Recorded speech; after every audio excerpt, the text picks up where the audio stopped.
So anyway, Frank, we'd like to thank you for coming down here to the Nazarella building. Appreciate it. Giving us an interview as to the way it was in 1949 when you came here. So why don't you tell everybody where you were born? Well, I was born in Massachusetts. I left there and joined the Navy in 1942 and went overseas. Came back in 1946 and helped bring the first ship in the Green Cove Springs, the mudball fleet. And I stood down there for a year or so, and I had a little taxi cab down there. I managed a restaurant down there. And then the fleet started spreading out, disappearing, so they were going to get rid of it, move it to Texas. Vice President Johnson at that time stated that the water was more brackish in Texas than it was here at the St. Johns River. So that's the way I understood it, the reason they moved. Then I came up to Jacksonville in 1949. I decided I want to do some barbering. I used to go to my uncle's barbershop and used to shine shoes there, and I kind of liked the way he cut hair and all, and I'd done some of it aboard ship, but very little. So I decided it was a GI Bill to go to Florida Barber College, which I did. I graduated in '49. My first job was right here at the Nazarella building with a fellow named Ted Corey. So tell us, where was your shop located? Your shop, where was the barber shop located? The barber shop located right here, excuse me, on Park Street, just off of King. At the end of the two-story building? Right. The west end. Where Sellers Drugstore was on one corner.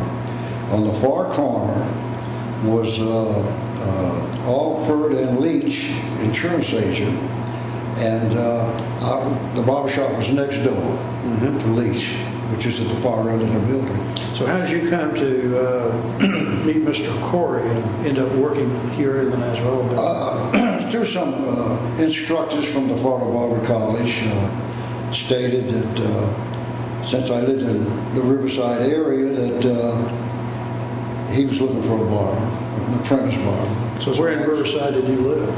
I lived at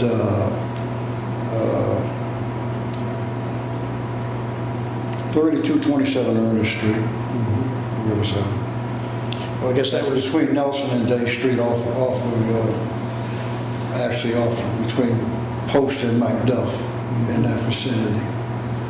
Okay, so you came over and met Mr. Corey, and he gave right, and he hired me, and we got along very good.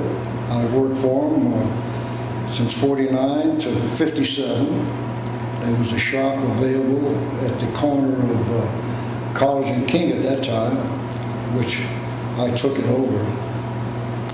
But Mr. Corey was a good barber, one of the best. Well, now, did you ever cut Mr. A.A. Nazarella's hair? I sure did, yes, sir. How about his brother, A.K.? A.K. and A.A. Well, what were they like as people? Well, just ordinary people, nice people. Very nice. A.K. was much shorter than A.A. A.A. was a big guy. They were very nice, very nice. So who were some of the people that were in the building when you came in 1949? Oh, well, we had Willesee Hardware Store, and we had the Mr. and Mrs.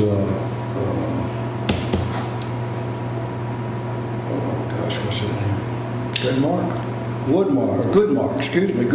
right. And Mr. Pulaski, he was partners with them. They had a dress shop, clothing store. Then you had the Naturally Sellers Drugstore Pharmacy, which they had good food there. And in the pharmacy, we had the U.S. Post Office in there. And it's been there quite a few years.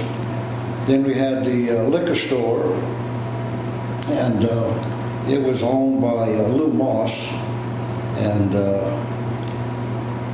he had a good business there. Then we had the Dixie Cleaners, and Bob, who ran the shoe repair shop next door. I mentioned Willesee Hardware was there. And then you had Dr. Murray, who had a lab technician in one of the spots there. And then you had Dr. Foley and Dr. Pitchler. They were down at the street level, and they had an office there.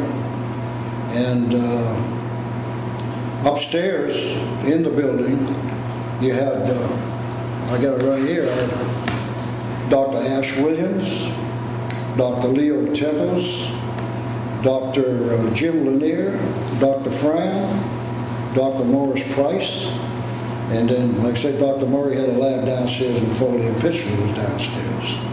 And you also had a real silk company, which was stocking, made women's stockings. Mr. Cobb was the owner of that one. Then you had I mentioned that with the liquor store. Well, now, did you cut Dr. Lanier's hair, too? Yeah, I gave Dr. Lanier a haircut, yeah. In fact, I gave his son, Junior, excuse me, his first haircut. Right. Yeah. Yes, sir. Well, now, who were some of the other people that would come up to the barber shop and get their haircut between 1949 and 57? Oh, well, I had a lot of local politicians. I had, I'm trying to think of my friend, the old judge, oh gosh. Well, Hayden Burns. Mayor? He came. Mayor Burns? Hayden Burns, yeah. No, I was... How about Charles Bennett? Excuse me. Did Charles Bennett ever come up? Charles Bennett came at the shop. No, he came at 5 points. Yeah, that's what it was, right? 5 points. So who were some of the other people that came here between 1949? Jesus, so many. So many, it's hard to remember all of them. Well, so then, you in 1957, after you left, where did you go? I was up there at King Street in College. Did you have your own shop there? Yes, sir. You did? Well, now, you gave me some pictures a while ago. Is this you right here? That's me. Yes, sir. And this is you again. That's me there. So about what year do you think this was?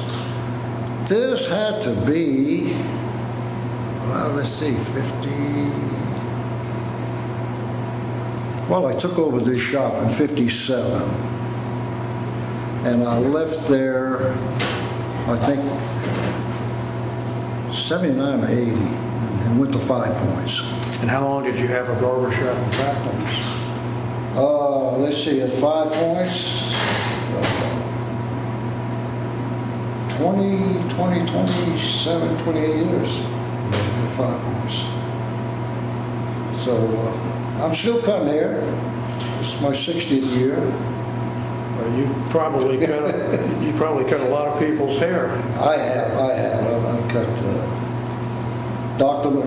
Judge McKinney Davis. That's who I was trying to think of. He was one of the first judges I cut his hair.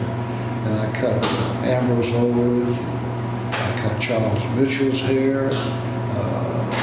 Judge Flowers. Judge Ferguson. And is that Emmett Ferguson? Yeah, Junior. And I used to cut his daddy's hair, Dr. Ferguson. Mm-hmm. Nice gentleman. Yeah, we miss him. We miss him. Well, thank you very much. I appreciate it. I appreciate it. Well done. I appreciate your good haircut today, too. Yes, sir. Thank you.